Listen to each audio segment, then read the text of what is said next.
G'day guys, just going to do a bit of a preview for, review of the couple of races at Randwick that I'm able to review. One's the first race, the 5-All Stakes, which is probably a lead up into races like the Galaxy. There'll be other races these horses, 3-year-olds, will go to, but the Galaxy's the main probably target for a couple of these quality horses. The Todman Stakes, obviously a really important lead up into the Golden Slipper. Both races run a little bit slower than it looked to the eye, that's for sure, and that's probably an important point when reviewing this, that it looks like they went out hard in both races, and they didn't. In reality, the track was racing very fast, and they've probably gone out nearly even tempo to a little bit steady and come home just above, so what you'd expect. So both races run at slightly slow tempos, which definitely changes what my opinion was on race day. So I'll go through the two races. First of all, the 5-All Stakes. Where's this hiding? So yeah, as I said, sort of they've gone out pretty steady there, run above average time. We'll have a quick look at the race. The favourite draw the inside, Wild Ruler. Ready? Racing now, and Wild Ruler. So important to note here that the Todman for me is a horse that I sort of want to have a good look at here, and you'll see that he jumps nearly in front. I know there's an optical illusion there, but you'll see that he's forcibly taken right back. And I'll talk about him more as it goes. Reagan looks like it's going really quick, and it's not. That's the other key here. So, you know, at first look, when we watch the race in totality, or the whole thing, Wild Ruler looks like it's chasing a fast tempo and really puts the race away and is extremely strong, which it is, but it's not chasing a fast tempo, and that's the big difference here. So it looked like it was a bit of a gut-busting, strong performance, but it really has had a perfect toe into the race on the back of a softish tempo, spread it up, and whilst certainly dominant, this is not as fast as it looks to the eyes. This is the most important part of this, and what that also means is this horse here, Doubtland, who's been taken out of the race, or taken back in the race, has a lot more merit to its run than it may have appeared also. So what I'm saying is that you may have overplayed Wild Ruler and may underplay this horse.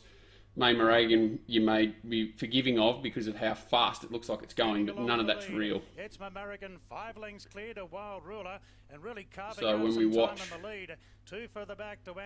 what happens here, you can see that Doubtland's made a lot of ground here and spent a lot of petrol trying to bridge that gap that Wild Ruler had, whereas Wild Ruler's just camp, pulled out, shown a nice little bit of acceleration,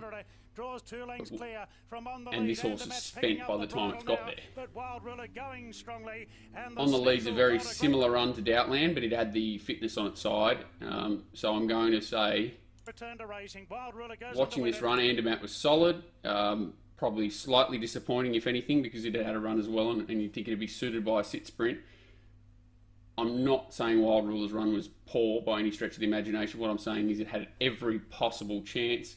It's won the race as expected, probably. There's the price showed, but it hasn't chased a fast tempo and put them away. It's a really nice platform run to perform again well. I'm assuming in the Galaxy with no weight, but this horse back here, Doubtland's the one that I think will be a little bit forgotten. It also probably had everything it could have against it there.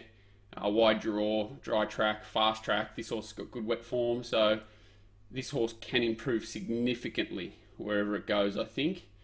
And the winner, you know, can improve again off that run, but it's a good platform run. But again, it's just what you would have expected and nothing more, probably, is the best way I can put it. Whereas the other horse has far more hidden merit, having more impressive sections from sort of the 8 to the 2 and then knocked up late. So that's a look at the 5-All. Todman Stakes. Another one that looked like Profiteer got running early, and it was going along solidly, but not crazy speed, and you know, slightly below average to the 6, home above average. So, and the race again, it is slightly above average. So there's good merit in the race overall. I think this will be a strong lead up. My opinion at first glance was that they ran along. Animo was flattered by the tempo. and would struggle in a slipper, especially with this extra run under its belt. It looks more of a size champagne-y sort of horse, whether that's, ideal this prep because it's already had the grand final in the Blue Diamond and had to come back up here. It's not an easy task, but I was thinking more that Stay Inside, which is the horse that's restrained out, was the one that I wanted to be with in the slipper exclusively. But now, looking at the time sections, I think Animo, Profiteer, and Stay Inside are all players heading forward. So let's have a look at it. They said that they didn't go overly quick, and they've come home nicely. So again, very similar. And we're ready. The light is on now. We look at And we're set for the Todman what happens at the Profiteer. start. Stay Inside again jumps quite positively. So does Animo, which is quite interesting. Not quite as well as Stay Inside, and it probably naturally drifts back Animo in the Godolphin Blue, whereas Stay Inside, you can see he's had to sort of restrain him forcibly back behind them. And where again it looked like Mamaragan was flying, Profiteer very similar, and this is an issue which can be certainly put down a little bit to freshness. To see if like he throws his head a little bit to freshness, and I wouldn't be surprised if they worked on his gear. You can see how good Hugh Bowman is with horses of this nature, how he's got the horse back under him. A lesser jockey, the horse could have got running on him. He's kept him to an even to slightly below tempo. The stable is clearly vocal that this horse had been given an easy time since his last run, and then they'd ramp him back up from this. I think they've done a good job.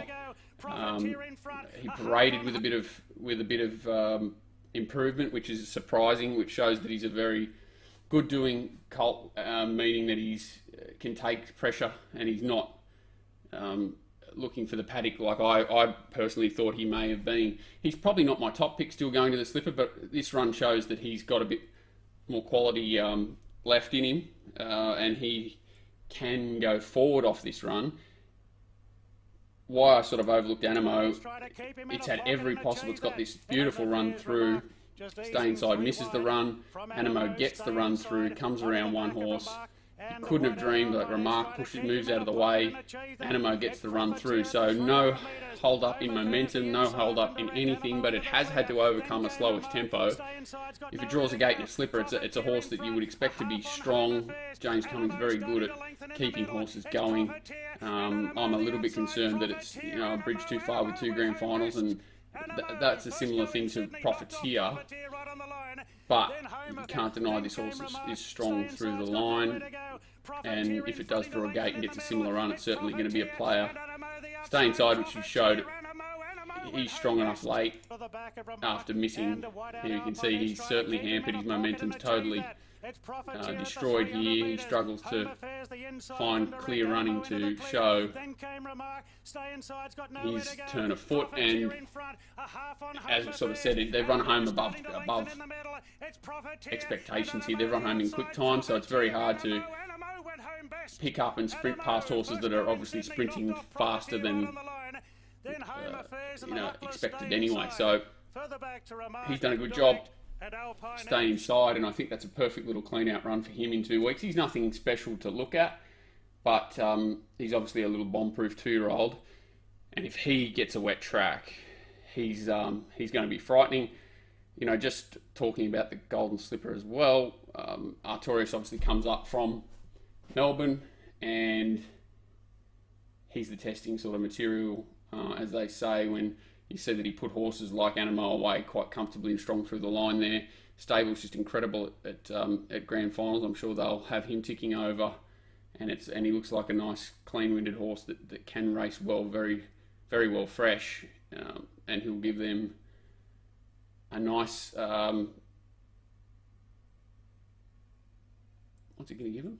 He'll give a nice sight for all backers come grand final day, no doubt. But again, he's got the double grand final in mind. I do think Stay Inside's clearly the one to beat come slipper day, but I'm certainly not penning Animo and Profiteer from this. And if you little gear changes for Profiteer, keep an eye on them, because if he just gets those little manners in check, improves a little bit, he's obviously got that really nice speed, and there don't look too many really fast 2-year-olds around this year. So he looks like he'll probably try and dominate from the front, and a horse like Stay Inside Animo Artorias is going to be closing late, and it doesn't look super too deep, the 2-year-old pool this year. So I think they're clearly the main 4 players.